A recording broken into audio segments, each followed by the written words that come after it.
So what we have here is a 2006 twin exhaust Honda CRF250R, which I paid $400 for, partially dismantled, in very poor state, very corroded, been left out in the rain for about a year.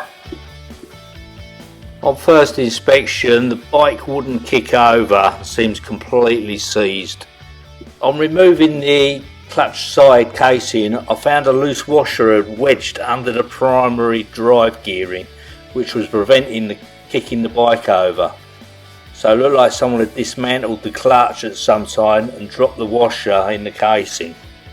Once I was able to kick the bike over, I checked for spark. There was nothing. The bike was completely corroded, all the wiring and all the connectors. So I had to clean as much corrosion off all the connections and test all the electrical components. The results were a faulty stator and a couple of connectors needed replacing.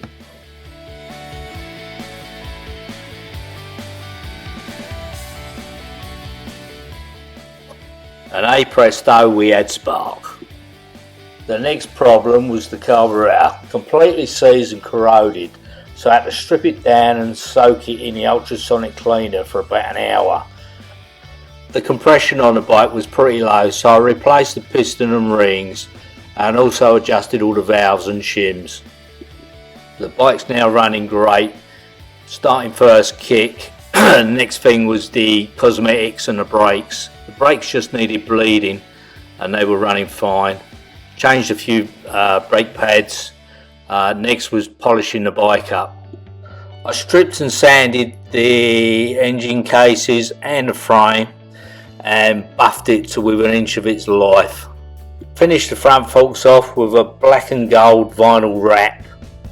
The plastics were all polished and the seat to finish off, and then to finish off completely a new gold chain. If you found this video interesting, please like and subscribe. Cheers!